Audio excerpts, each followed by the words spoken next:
తిరుమలలో ఎన్ని అరాచకాలు చేయాలో అన్ని చేశారు. అన్నిమత ప్రచారం నుంచి జగన్ హయాంలో తిరుమలలో జరగని అపచారం లేదు. జగన్మోహన్ రెడ్డి హిందూ ధర్మ వ్యతిరేకి అయినా కాకుండా హిందూ అయితే కాదు. ఆయన అధికారంలో ఉన్న కాలంలో ఎన్నో దేవాలయాల మీద దాడులు జరిగాయి.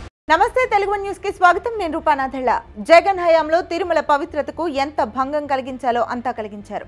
తిరుమల కొండపై పారిశుద్ధ్యం నుంచి ఆధ్యాత్మిక వాతావరణాన్ని కూడా నాశనం చేశారు.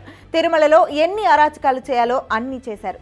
అన్నిమత ప్రచారం నుంచి జగన్ హయాంలో తిరుమలలో జరగని అపచారం లేదు. తేలిపోయింది, జగన్మోహన్ రెడ్డి హిందూ ధర్మ వ్యతిరేకి అయినా కాకుండా హిందూ అయితే కాదు. ఇది జగమెరిగిన సత్యం. అయితే జగన్ అధికారంలో ఉన్న సమయంలో తిరుమల కొండ వేదికగా జరిగిన పరిణామాలు గమనిస్తే ఆయన హిందూ ధర్మ వ్యతిరేకి అనేందుకు సందేహించాల్సిన అవసరం లేదు. జగన్ అధికారంలో ఉన్న సమయంలో హిందూ ధర్మంపై ఒక విధంగా దాడి జరిగిందని చెప్పొచ్చు. ఆయన అధికారంలో ఉన్న కాలంలో ఎన్నో దేవాలయాల మీద దాడులు జరిగాయి.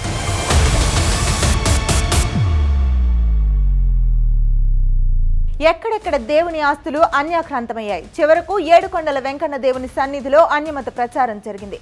ఏడుకొండలపై ఆగమ శాస్త్ర విరుద్ధంగా డ్రోన్లు సంచరించాయి. టీటీడీ నియామకాలలో అన్యమతస్థులకు రిజర్వేషన్ కల్పిస్తూ టీటీడీ నిర్ణయం వరకు జగన్ అధికారంలో ఉండగా దేవదేవుని విషయంలో జరగని అపచారం లేదు. ఒక మాటలో చెప్పాలంటే హిందూ ధర్మ రక్షణ కోసం ఏర్పడిన తిరుమల తిరుపతి దేవస్థానం జగన్ అధికారంలో ఉన్న కాలంలో ధర్మ విరుద్ధ చర్యలకు నిలయంగా మారింది. హిందూ ధర్మ సంస్థలు ఈ విషయాన్ని అప్పట్లో పదే పదే చెప్పాయి, ఆరోపించాయి, ఫిర్యాదులు చేశాయి, ఆవేదన వ్యక్తం చేశాయి. ప్రసాదం ధర మొదలు వసతి గదుల అద్దెల వరకు దొరికినంత దోచుకో పద్ధతిలో అప్పట్లో వైసీపీ దోపిడీకి పాల్పడిందన్న విమర్శలు వెల్లువెత్తాయి. ఇక ఆర్థిక సేవల విషయమైతే చెప్పనే అక్కర్లేదు. భక్తులకు సమకూరుస్తున్న సదుపాయాల నిర్వహణ అత్యంత అధ్వానంగా ఉండేది. స్వామి దర్శనం కోసం క్యూ కాంప్లెక్స్ లో గంటలు తరబడి నిరీక్షించే భక్తుల ఆకలి దప్పికలు తీర్చేందుకు సమయానుకూలంగా జరిగే ప్రసాద వితరణ బంద్ అయిపోయింది. చివరికి జల ప్రసాదం కూడా అందుబాటులో ఉండేది కాదు. క్యూ కాంప్లెక్స్ లో పారిశుద్ధ్యం ఆనవాలే కనిపించేది కాదు. దుర్వాసనలు భరిస్తూ భక్తులు స్వామి దర్శనానికి నిరీక్షించవలసి వచ్చేది. గోవింద నామస్మరణ తప్ప మరో పేరు వినిపించడమే అపచారంగా భావించే తిరుమల కొండపైన ఏకంగా రాజకీయ జెండాలు, స్టిక్కర్లు దర్శనమిచ్చాయి.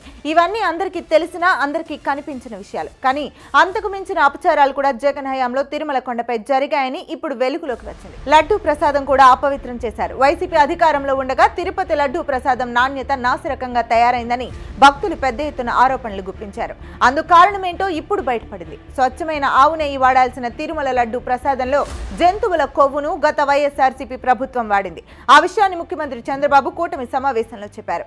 జగన్ హయాంలో తిరుమల లడ్డూ ప్రసాదంలో యానిమల్ ఫ్యాట్ వాడితే తాము అధికారంలోకి రాగానే అన్ని నాణ్యమైన పదార్థాలతో లడ్డూ ప్రసాదాన్ని తయారు చేస్తున్నామని చంద్రబాబు చెప్పారు.